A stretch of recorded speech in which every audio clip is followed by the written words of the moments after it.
The shadow of unmanaged emotion is long. It stretches across history, defining moments of triumph and ruin. We believe we are rational beings, yet a single surge of anger or wave of despair can dismantle years of careful construction. This is the central conflict of the human condition. We are hosts to an inner weather system, one that often dictates our external reality. The modern world provides endless fuel for this internal fire. Constant connectivity, relentless pressure, and a culture of instant gratification erode our natural defenses. We seek quick fixes for deep-seated psychological currents. We medicate, we distract, we numb, anything to avoid the sheer force of what lies within. But these emotions, the joy and the terror, the rage and the sadness, are not intruders. They are integral parts of the self. The true mastery is not suppression. It is understanding. It is learning the language of the storm. The opening hook is the moment of crisis, the realization that an emotional reaction has caused an irreversible, catastrophic outcome. A fleeting moment of fury, a paralyzing fear, a moment where the internal state overrode all logic and consequence. We begin by examining the wake of such a disaster. We must accept a difficult truth. Our feelings are often faster, stronger, and more compelling than our intellect. The ancient wisdom knew this. The philosophical schools of every era grappled with this same beast. They understood that the battle for a good life is primarily an internal one. It is a slow, methodical campaign against the tyranny of impulse. This journey is an investigation into that inner world. It is a deep dive into the psychological and neurological architecture that makes us susceptible. We will look at those who have lost the battle spectacularly. We will also study those who have achieved a profound, almost superhuman, level of emotional command. The goal is to move from being merely the subject of our emotions to being the master of them. The stakes are everything: our relationships, our careers, our peace of mind, and the very trajectory of our lives.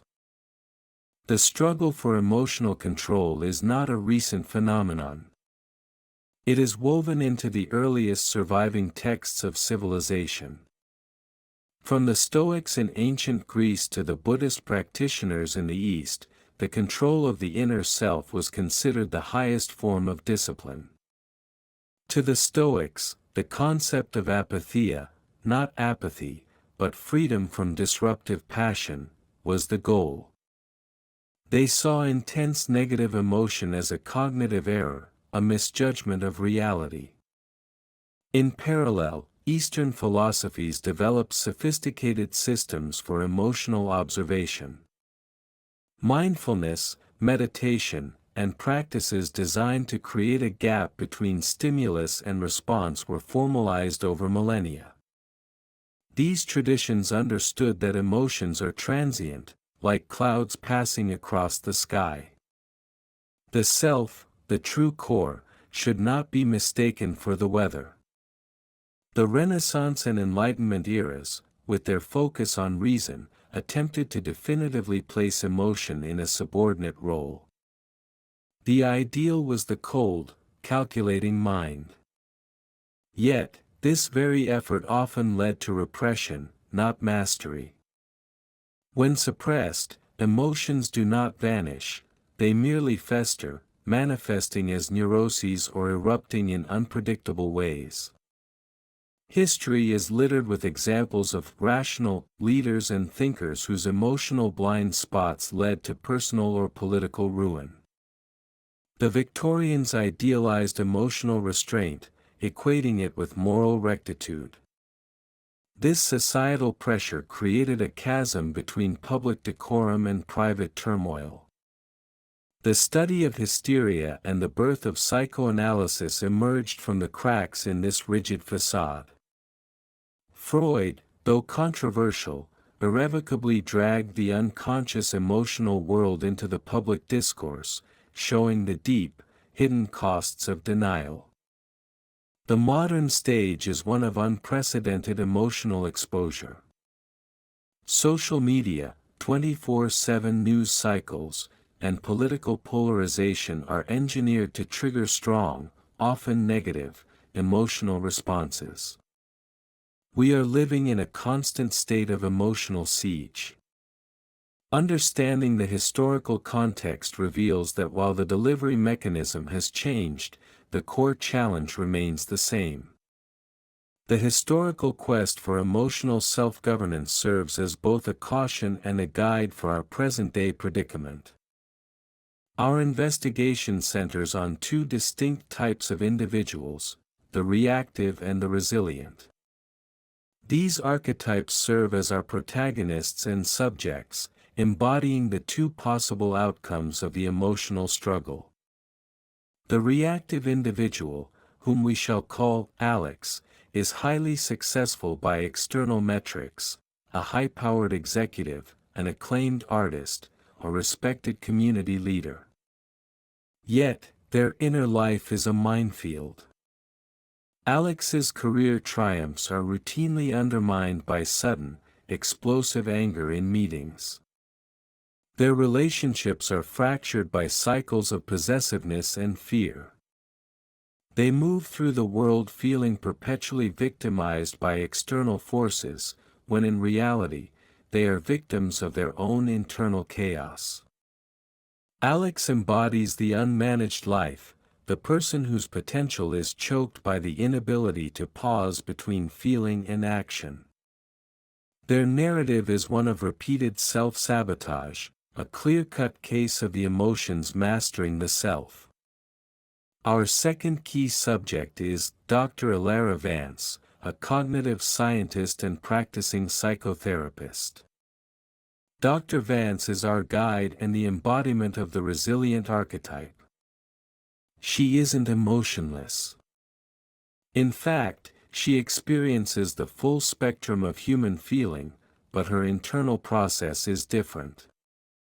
She views her emotions as data points, not directives. Dr. Vance has a personal history that required radical self-mastery, a trauma, a profound loss, or a period of intense struggle that forced her to develop and codify her techniques. Her life is marked by intentionality and calm under pressure. She represents the practitioner of emotional mastery. Her expertise is not merely theoretical, it is earned. The documentary-style approach will interweave Alex's real-world crises, the lost promotion, the broken relationship, the moment of public failure, with Dr. Vance's clinical and personal insights. We will see the destructive power of unmanaged emotion through Alex's eyes, while Dr. Vance provides the framework for the solution. These two lives, one a cautionary tale and one a beacon, create the necessary dramatic tension for our exploration. The initial problem is the lag time paradox. Why do we consistently act against our own best interests when we are emotionally aroused? The mystery is that of cognitive disconnect. We know that lashing out at a loved one is destructive. We know that procrastinating due to anxiety will only increase the pressure.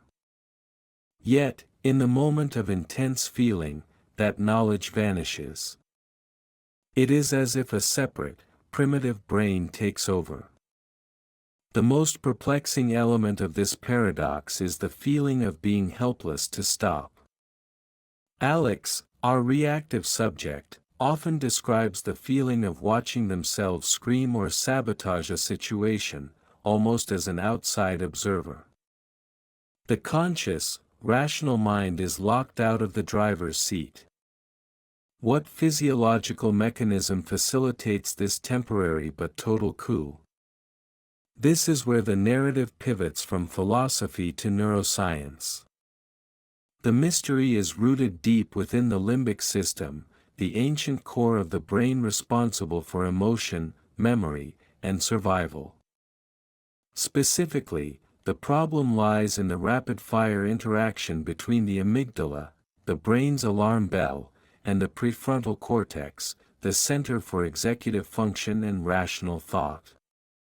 When a threat, real or perceived, such as an insult or a professional slight, is detected, the amygdala initiates an instantaneous, protective response. This is the primal, fight, flight, or freeze mechanism. The initial problem is that this ancient system is not built for the nuances of 21st century life. It reacts to a rude email with the same urgency as it would a charging predator. The mystery is why, in so many modern humans, the signal from the amygdala to the rest of the body is so dominant, so fast, that it bypasses the prefrontal cortex altogether. It is an emotional hijacking. The rational brain is simply too slow to intervene. Our investigation must now dissect this neurological highway, seeking the switch that can be consciously thrown to restore cognitive control. The first major clue comes from the physiological stress response itself, specifically the neurochemical cocktail released during an emotional surge. This is the physical event that signals the emotional hijacking is in progress. We observe Alex during a high-stakes disagreement with a colleague. We see the external signs, the tightening jaw, the quickened breath, the sudden flush of red on the neck. But the true clue is internal, a deluge of cortisol and adrenaline flooding the system. This hormonal rush is designed to prepare the body for extreme physical exertion, to literally fight or run. It sharpens immediate focus and dulls complex, long-term thinking. This is the physiological mechanism that actively shuts down the rational brain. The first clue is that what we call an emotional reaction is actually a temporary form of chemically induced brain damage. Dr. Vance explains this phenomenon in clinical terms. The chemicals are not the emotion itself, but the amplifier. They create a physiological urgency that makes the emotion feel insurmountable. Once the body is saturated with these stress hormones, the window for rational intervention closes rapidly. The event we observe in Alex is not an accident, it is the inevitable consequence of a system that has been oversensitized.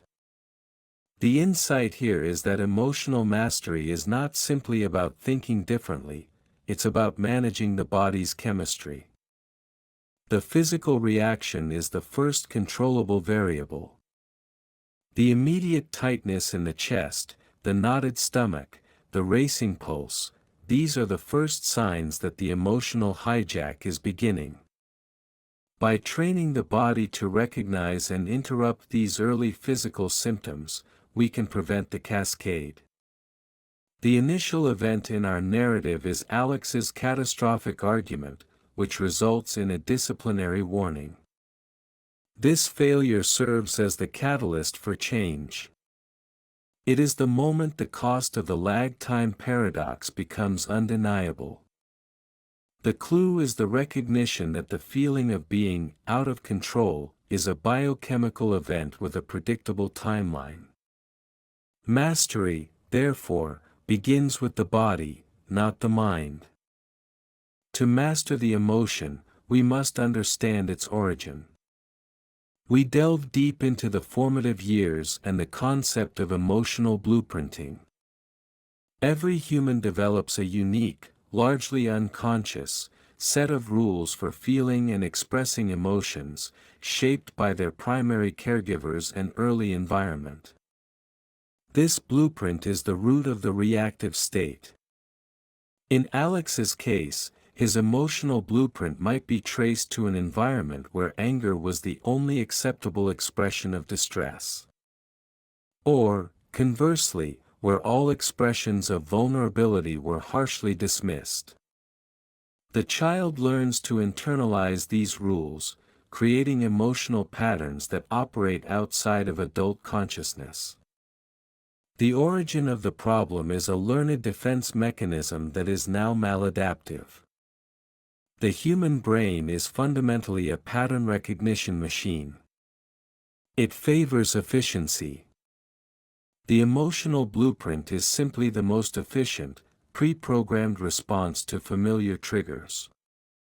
The brain doesn't stop to ask, is this the right way to handle this stressful work situation?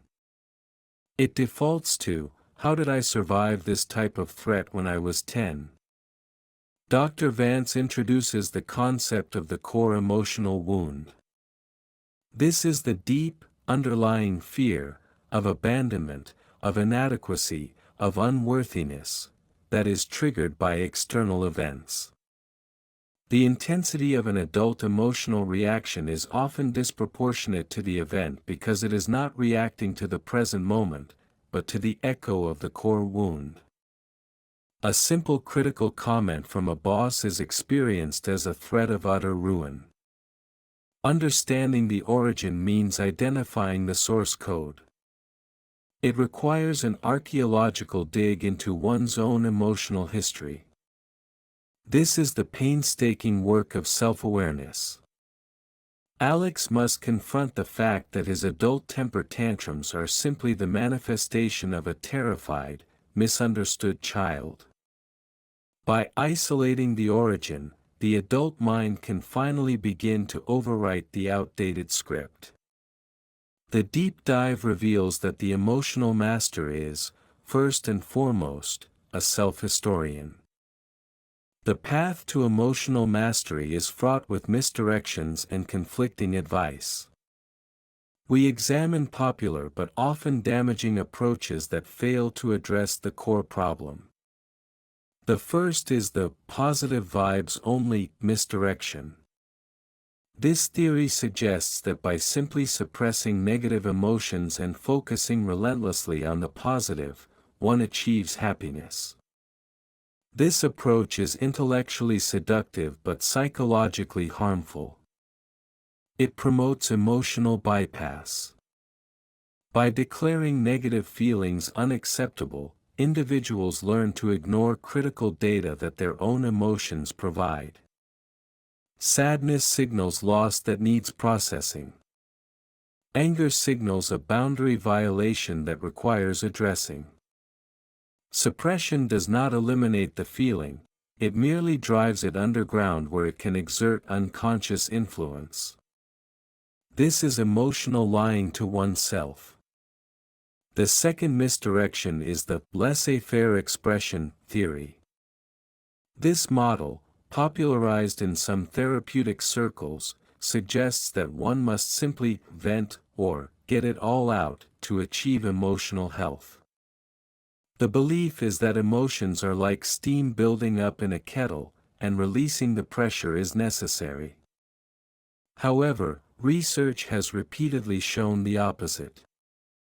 Aggressive venting, especially when directed at others, does not dissipate anger, it reinforces the neural pathways associated with that reaction.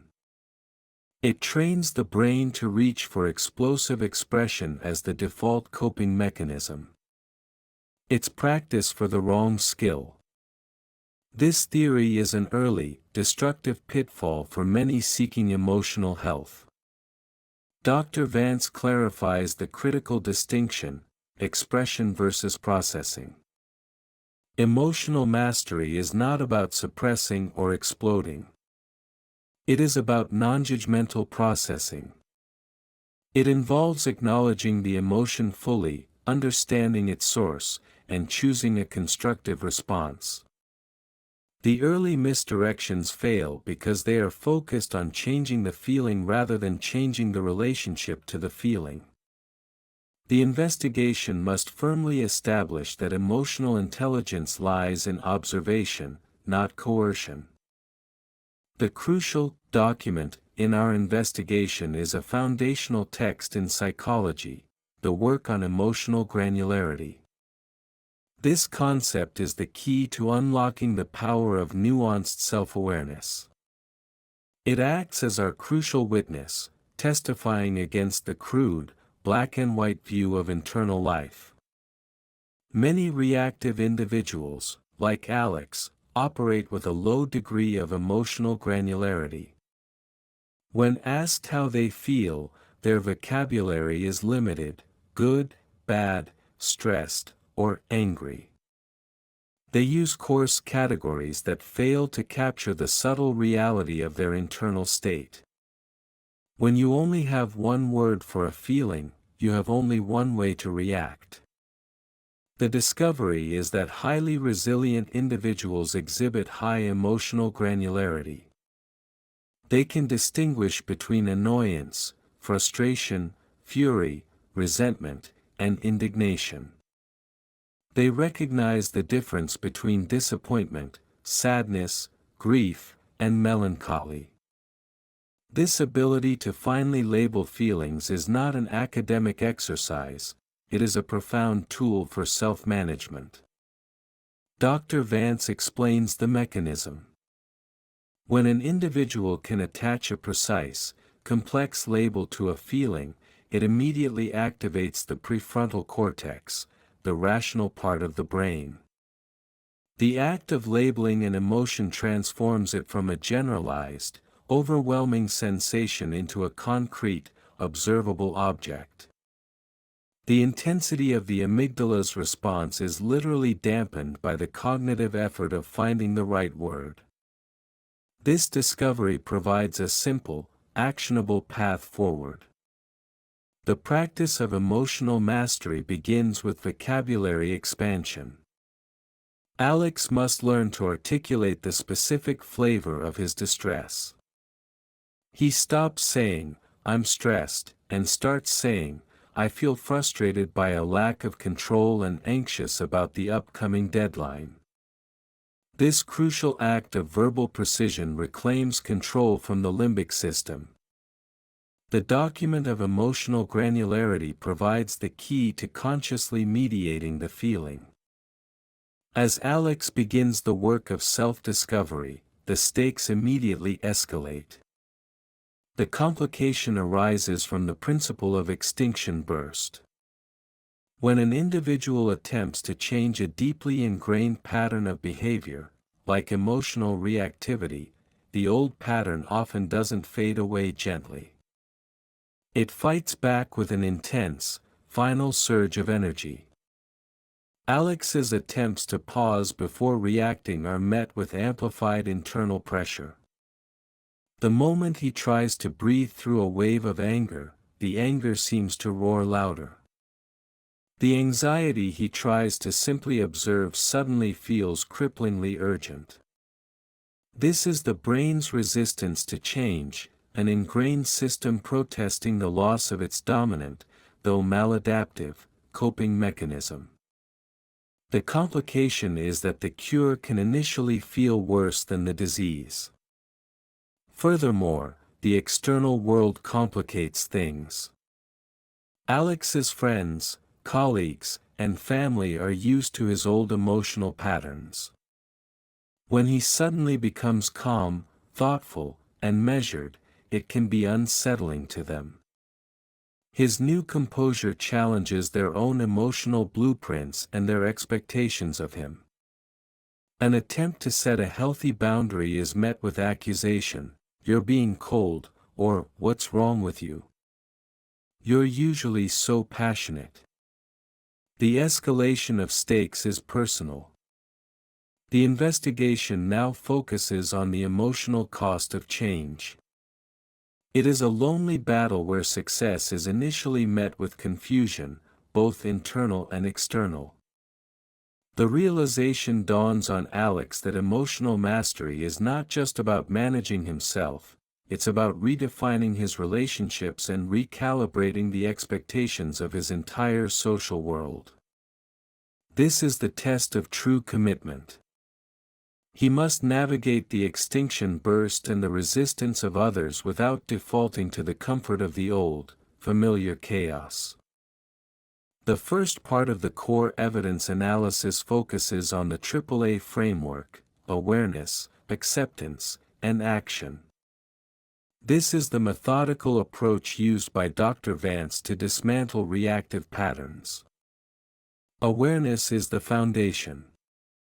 It involves catching the emotion at its genesis, often in the form of a physical sensation, before it becomes a full-blown narrative.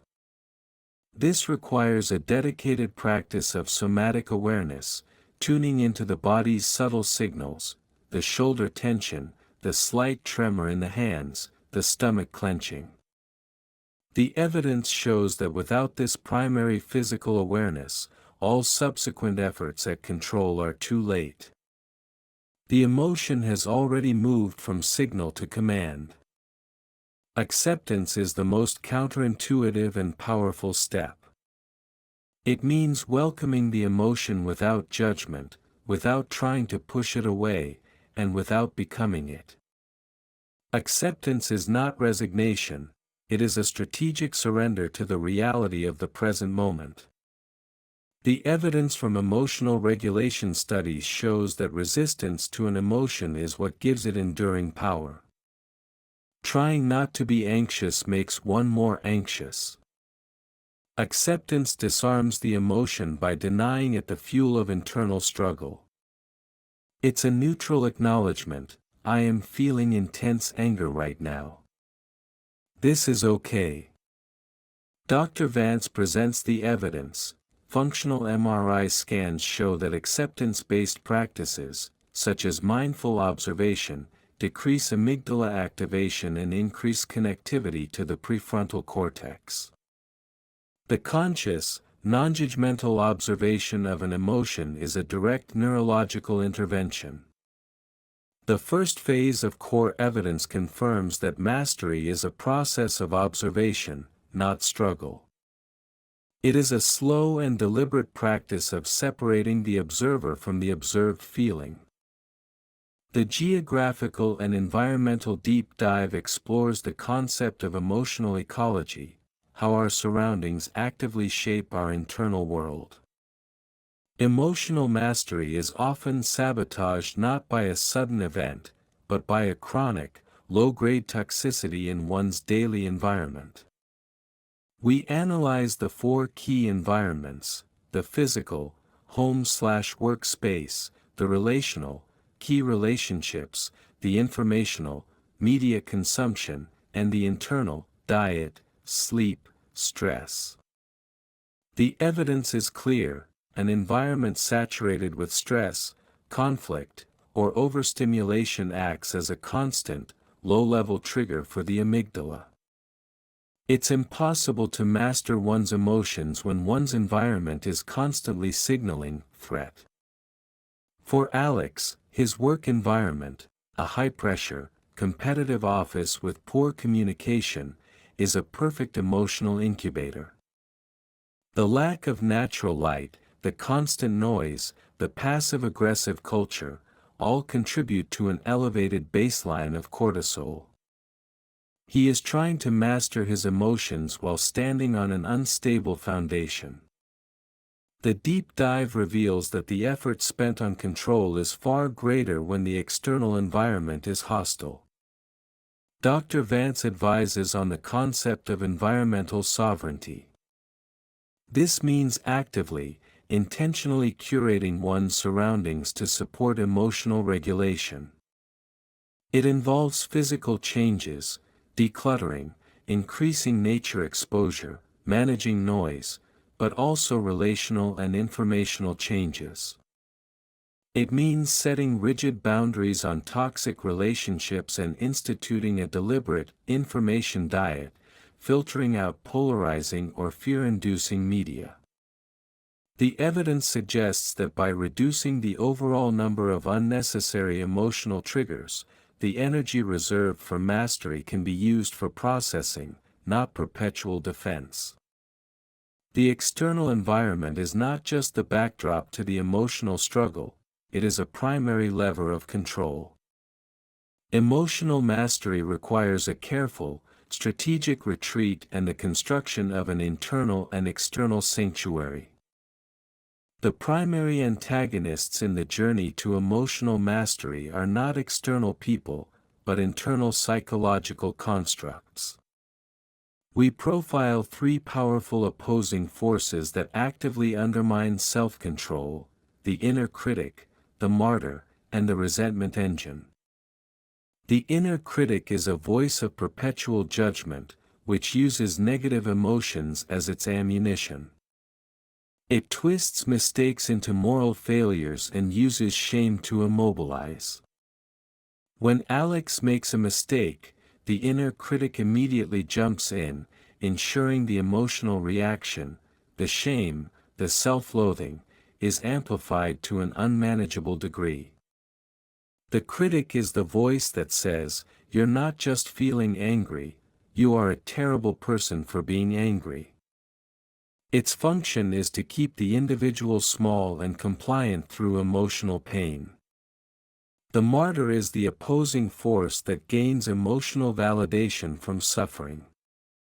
This antagonist thrives on feeling overworked, underappreciated, and victimized.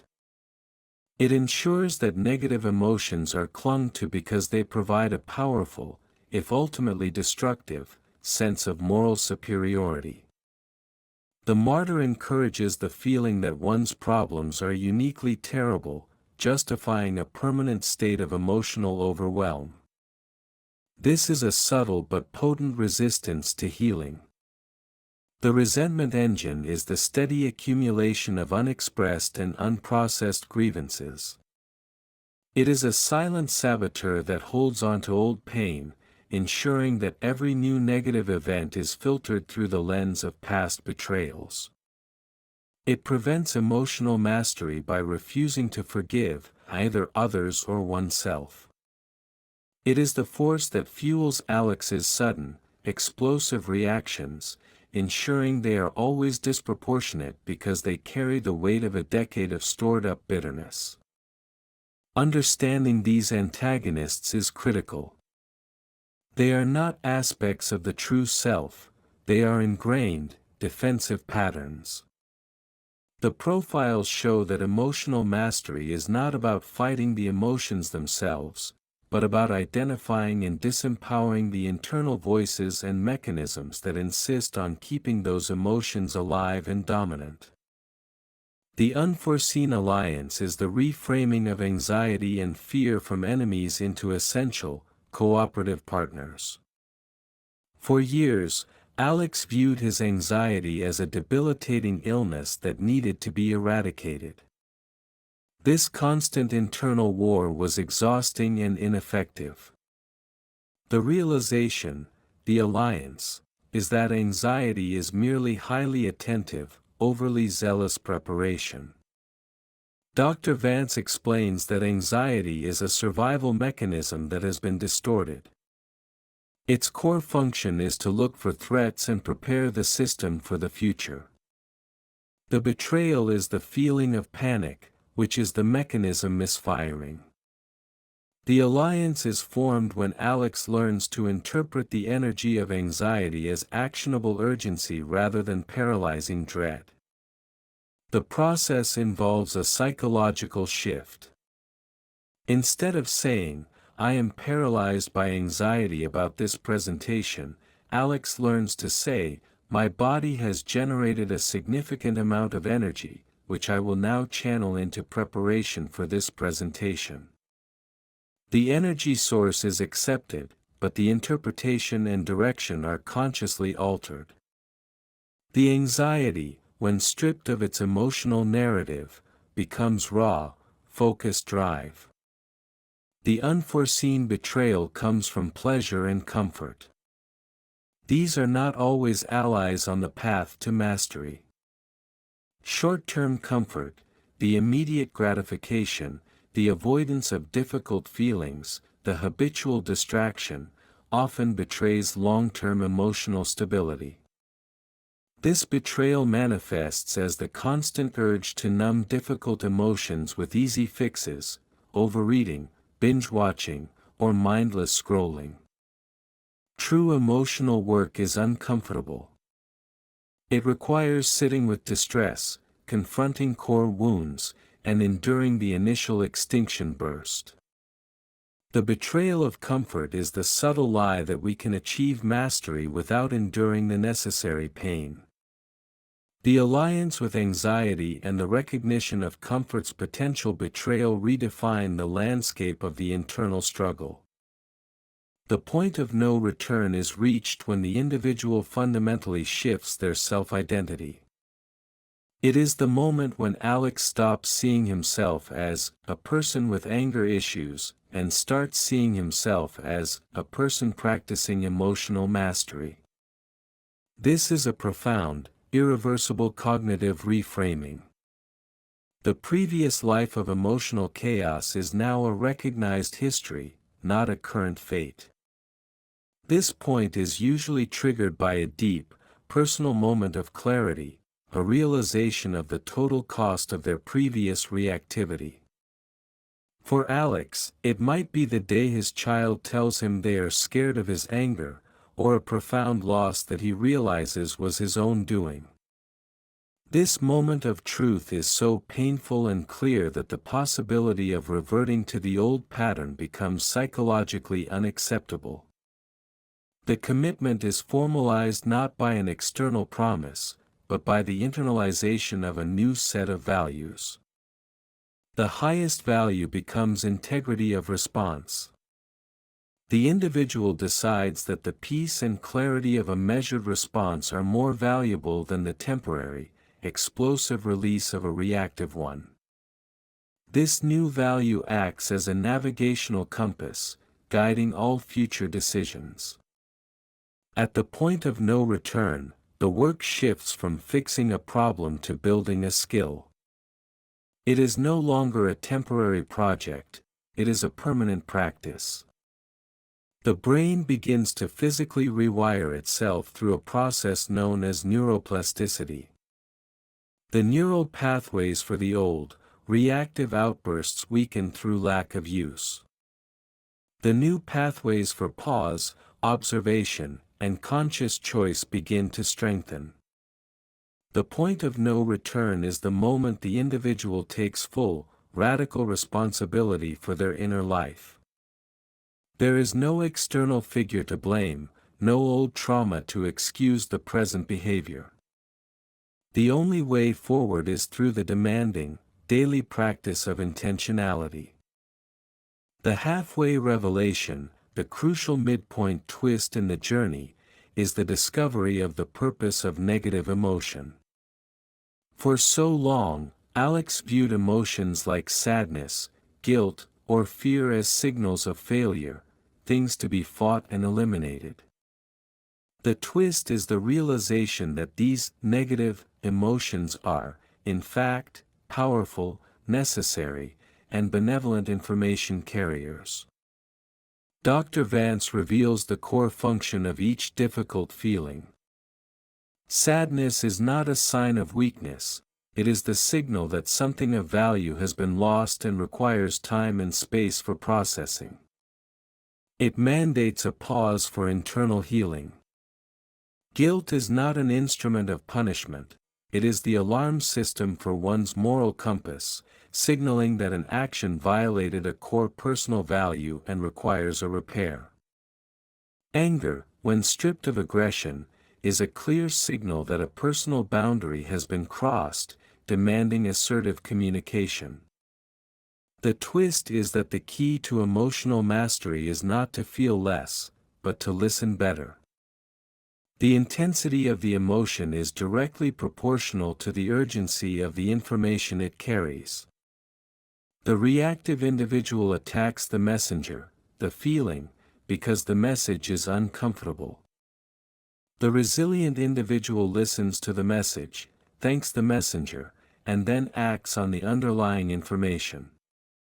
This revelation transforms the struggle from a war into a partnership. Alex learns to approach a surge of anxiety not with dread, but with curiosity. What is my system trying to tell me right now? What contingency needs to be prepared? What boundary needs to be enforced? This shift in perspective fundamentally alters the emotional experience. The emotion is no longer a master to be feared, but a servant providing vital, often life-saving, data. The second set of clues involves the concept of cognitive reappraisal, the ability to consciously change the narrative around an event. This evidence is the practical application of the halfway revelation. The new evidence shows that the emotion is not caused by the event itself, but by the meaning we assign to the event. The trigger event remains the same. A colleague dismisses Alex's idea in a meeting. The old emotional response was immediate, hot anger, driven by the thought, they think I'm stupid. This is a personal attack. My value is being destroyed. The new evidence demonstrates a different path. Cognitive reappraisal is the ability to generate a quick, alternative, equally plausible interpretation. For instance, the colleague is under intense pressure and reacting poorly, which has nothing to do with me. Or, my idea was incomplete, and their feedback, though poorly delivered, is useful information. The emotion, the anger, immediately drops in intensity because the threat level of the event has been downgraded. Dr. Vance highlights the critical role of the gap. The space between the event and the reaction is where mastery resides. This gap is purchased by a simple, intentional pause. The new evidence is that during this pause, the individual must ask two questions. What is the most charitable interpretation of this event? And, what is the most helpful response I can choose, regardless of the feeling? This systematic process of generating and choosing a new narrative is the practical heart of emotional mastery. It's an exercise in intellectual agility and emotional honesty. The new clue is that the feeling is a suggestion, not a command, and the meaning of any event is always open to negotiation.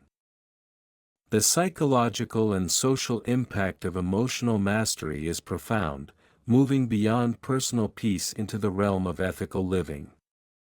The primary psychological impact is the replacement of shame with self-compassion. Reactive behavior is often followed by a devastating wave of self-recrimination and shame, which only fuels the cycle of future reactivity. Mastery breaks this loop. When Alex makes a mistake, his new response is not self-flagellation but a self-compassionate acknowledgement. I messed up. I behaved poorly because I was overwhelmed. I am still a person in progress, and I will learn from this. This acceptance prevents the shame from taking root, allowing for genuine repair and learning. The psychological impact is a durable, non-judgmental self-regard. The social impact is equally transformative. Emotional mastery fosters psychological safety in relationships. A person who is emotionally regulated is predictable, trustworthy, and safe to be around. They do not lash out. They listen. They respond with thoughtfulness, not impulse. This consistency is the foundation of deep, secure bonds. Alex's new composure begins to ripple outward. Colleagues trust him with sensitive information. His family feels safe to express vulnerability. The social environment around him heals as his inner world stabilizes. His presence becomes a calming, reliable force. The documentary examines a social study. Individuals with high emotional regulation scores are consistently found to be better leaders, better parents, and better partners. The reason is simple: emotional mastery is the ultimate form of trustworthiness. It ensures that the person others see is the real person, not a slave to a passing wave of rage or fear. The second part of the core evidence analysis focuses on the concept of proactive regulation through the practice of internal resourcing. Emotional mastery is not just about reacting well, it's about reducing the overall likelihood of a reactive state. This is the evidence for building a robust inner infrastructure. The key evidence is the daily, non-negotiable practice of grounding. Grounding techniques are simple, somatic exercises designed to bring the attention fully into the present moment, interrupting the brain's tendency to catastrophize about the future or ruminate on the past. Techniques include deep, diaphragmatic breathing, the 5-4-3-2-1 sensory observation method, and gentle movement. The evidence shows that these practices activate the parasympathetic nervous system, the rest and digest mode, which directly counters the sympathetic nervous system's fight or flight response. Furthermore, we analyze the evidence for micro-resets. These are short, intentional breaks throughout the day designed to prevent emotional fatigue from accumulating. Studies show that a 2-minute intentional pause, a brief walk, a moment of silence, a quick meditation, is far more effective than trying to power through hours of stress. This evidence shows that emotional regulation is not a grand battle but a series of small, strategic withdrawals and recoveries. Dr. Vance emphasizes that the goal is to raise the emotional threshold, the point at which a person is pushed into a reactive state. By consistently practicing internal resourcing, Alex's baseline stress level drops. He is no longer operating at 80% capacity before a crisis even begins. When a crisis inevitably arrives, his system has the reserve capacity to pause, choose, and respond effectively. This part of the evidence proves that preparation is 90% of the battle. The investigation now turns to the societal and institutional attempts to cover up the simple truth of emotional reality. The biggest suppressive force is the culture of external blame. This is the pervasive tendency in modern discourse to immediately externalize the cause of all distress. The truth being suppressed is that all emotional distress is ultimately an inside job. While external events are triggers, the quality and intensity of the response are internal variables. A culture that constantly encourages the belief that, "I am only happy if X changes," or "I am only angry because of Y," is actively suppressing the truth of personal agency. This cover-up is politically and commercially convenient. It creates victims who rely on external saviors or products. We examine the suppression of stillness. In a constant state of distraction, we never have to face the difficult, unprocessed emotions that surface in silence. Modern life, with its constant pings and notifications, is an elaborate, technologically advanced system for emotional avoidance. The truth that stillness holds is that unprocessed pain lingers. The cover-up is the lie that being busy is the same as being productive, or that distraction is the same as healing.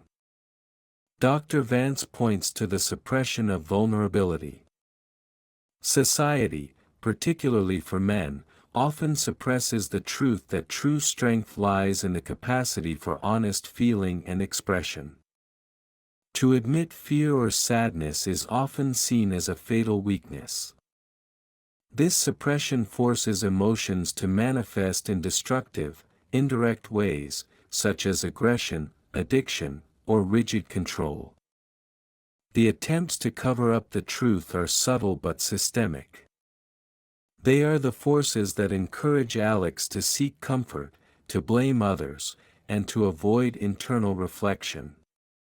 The act of emotional mastery is, therefore, a small, quiet act of rebellion against a culture designed to keep us perpetually reactive and dependent. The pursuit phase of the investigation deepens into the relationship between emotion and identity. The primary subject of the pursuit is the unconscious belief system that anchors the old, reactive self. Alex is now pursuing the hidden, self-limiting stories he tells himself. The investigation shifts to the three key identity beliefs: fixed versus growth mindset, self-worth conditionality, and narrative coherence. The fixed mindset is the belief that emotional traits are immutable. I'm just a hot-tempered person, that's who I am. This belief provides a convenient excuse for inaction.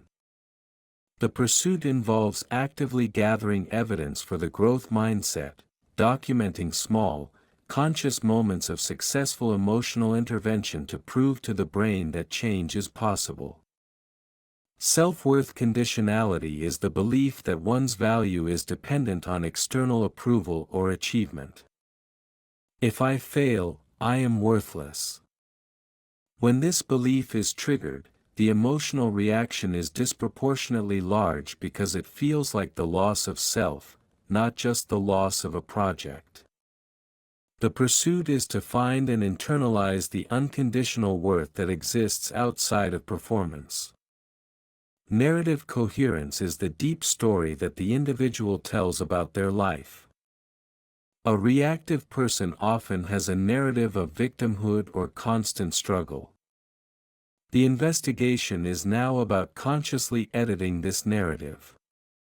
Alex is no longer the main character in the story of The Man Who Exploded, but the main character in the story of The Man Who Learned to Build Himself. This internal narrative shift is the deepest layer of the pursuit. The deepening investigation recognizes that emotional mastery is ultimately an act of self-authorship. It is the daily, deliberate choice to write a new, more resilient, and more intentional life story. The pursuit of this new identity is the final battleground. The parallel storyline provides a counterpoint to Alex's journey, focusing on a historical or modern figure who achieved remarkable emotional command in the face of extreme adversity, master of the moment. This could be a figure like Viktor Frankl, a Stoic philosopher in a crisis, or a modern-day hostage negotiator. The figure, let's call her Maya, is a high-stakes negotiator. Her job demands that she remain absolutely calm while others are in an advanced state of panic, grief, or rage. Her internal life is the very definition of a high-wire act. Her parallel story is not about healing from past trauma, but about peak emotional performance. We flash back to Maya's most challenging negotiation, a moment of near failure where her own fear threatened to overwhelm her. We see her employ a technique Dr. Vance calls self-distancing. In the height of the crisis, Maya intentionally and rapidly shifts her perspective, viewing herself and the situation as a third-person observer. She narrates the scene internally. Maya is observing the subject's increasing agitation. Her heart rate is 110. She needs to lower her voice by 1 octave. This technique creates an immediate psychological buffer. It engages the prefrontal cortex by demanding analysis, thus dampening the amygdala's raw signal. The parallel storyline shows that emotional mastery is a transferable, professional-grade skill. It is not passive self-help, it is an active, performance-enhancing discipline. Maya's success demonstrates that emotions are tools. She uses her empathy to understand the subject's rage, but she does not allow that rage to enter her system. She uses her fear as a focusing agent, not a paralyzing force. Her storyline proves that emotional command can be the difference between life and death, or in Alex's world, between success and failure. The inevitable confrontation arrives, a real-world scenario that tests Alex's newly developed skills. This is the moment of truth, a high-stakes meeting where a critical project is on the line and a colleague unjustly accuses Alex of negligence, directly triggering his core emotional wound. The confrontation is primarily intellectual. Alex feels the familiar rush of heat and anger, the extinction burst fighting back with its full intensity. His body screams for the old reaction, lashing out, defending himself aggressively, and walking out in a rage. But this time, the process is different. He executes the steps of the AAA framework under pressure. Awareness. He feels the tension in his jaw and the quickening of his breath, the physical signal. Acceptance. He internally labels the feeling. This is intense indignation, mixed with fear of professional ruin. This is okay. I will not fight the feeling.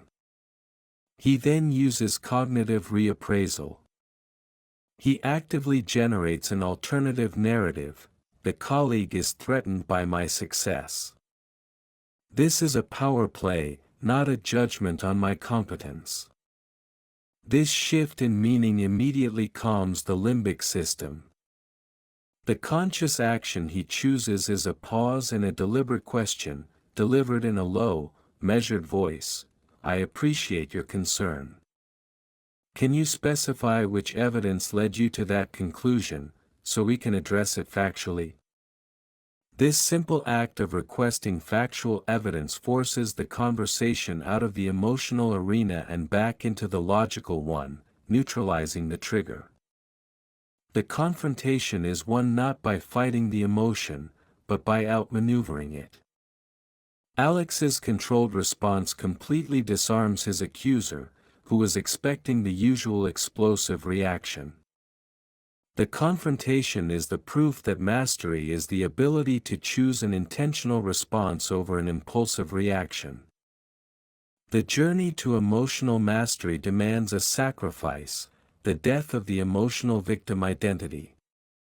This is the major loss that must be endured.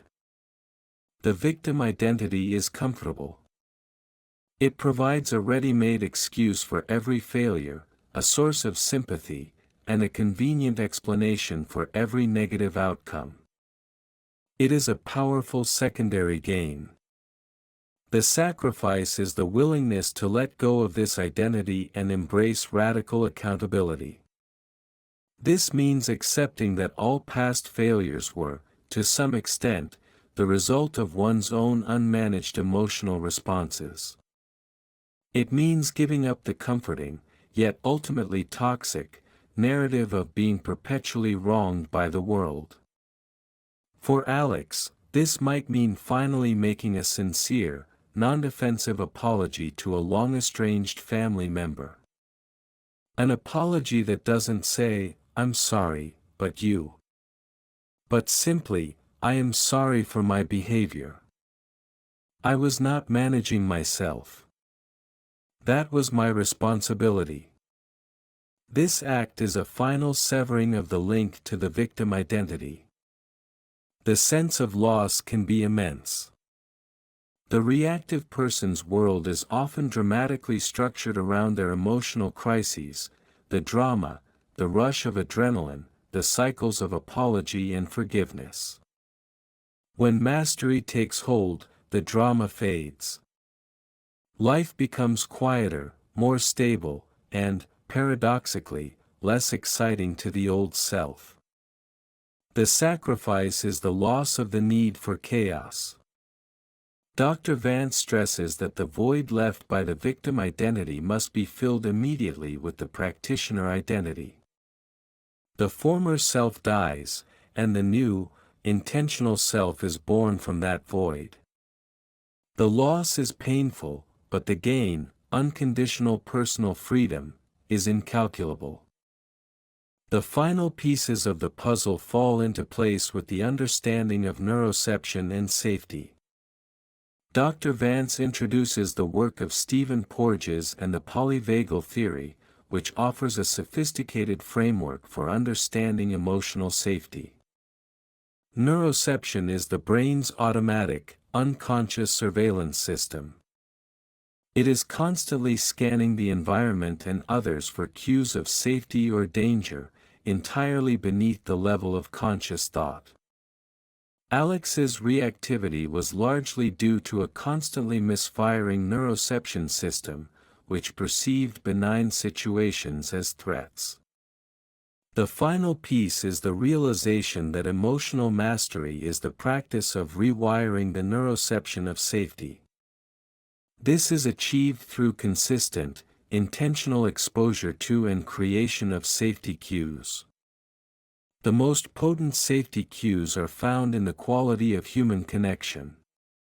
The final pieces include vagal toning, practices like humming, singing, and deep breathing that stimulate the vagus nerve, the core line of communication for the nervous system, co-regulation, spending intentional time with people who are themselves calm and regulated, and rhythmic movement, activities like walking, dancing, or drumming that provide a stable, predictable rhythm to the nervous system.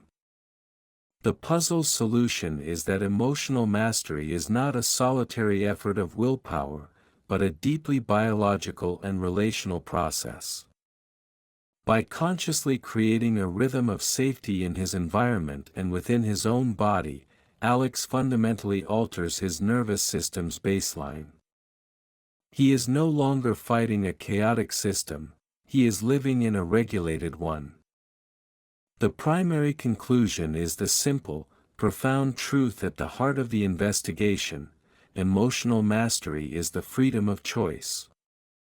It is the realization that every human being has an inherent, fundamental capacity to choose their response, regardless of the intensity of the feeling. The truth is revealed as the concept of the four filters.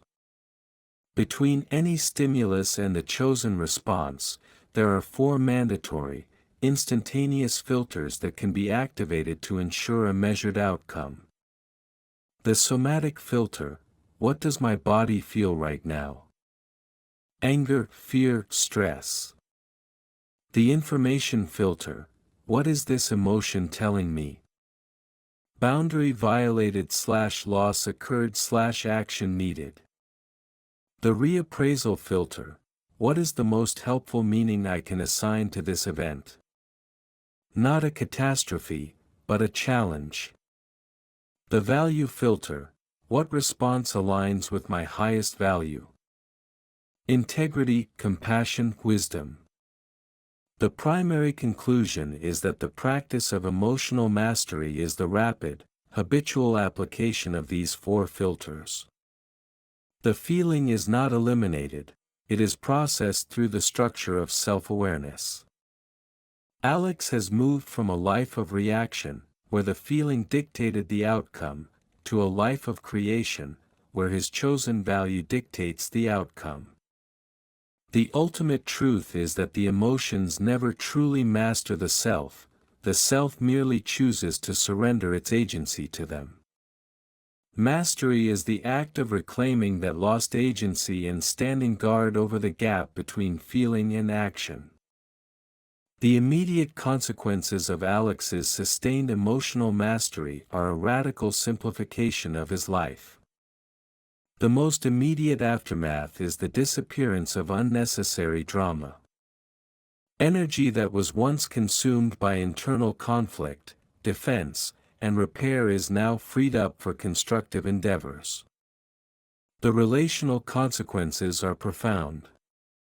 Relationships that were once characterized by volatile cycles of conflict and repair are now stable, characterized by clear communication and mutual respect.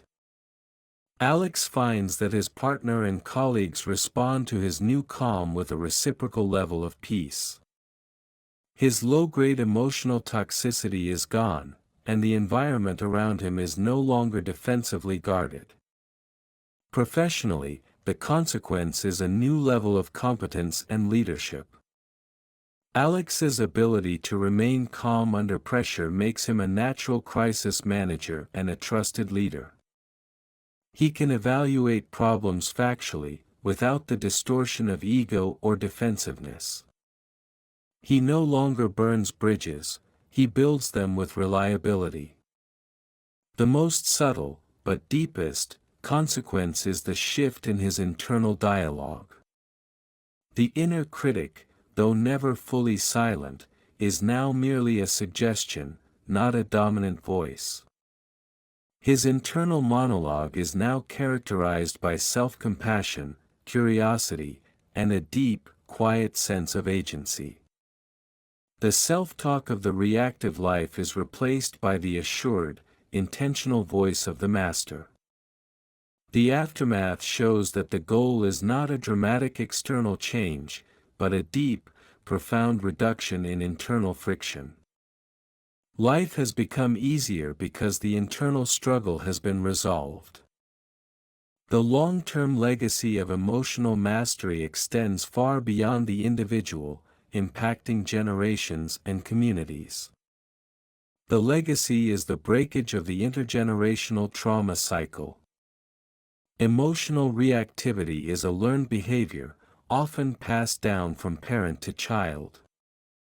The inability of one generation to manage their stress and conflict creates an emotional blueprint of chaos for the next. Alex's mastery is a legacy not for himself, but for his children. By choosing a regulated response, he models a new, healthier blueprint. He is, by his daily practice, healing the emotional wounds of his family line. The community impact is the creation of a culture of accountability. When a leader, a parent, or a colleague consistently takes responsibility for their emotional state, it encourages those around them to do the same. Emotional mastery is profoundly contagious. It sets a new standard for interpersonal conduct, replacing blame with empathy and defensiveness with clarity. Dr. Vance notes that the long-term impact on the individual is the cultivation of true, enduring wisdom. Wisdom is not just accumulated knowledge, it is knowledge that has been filtered through a clear, non-reactive emotional lens. The emotional master can see situations clearly, unclouded by the urgency of personal fear or the distortion of ego. The legacy is one of peace.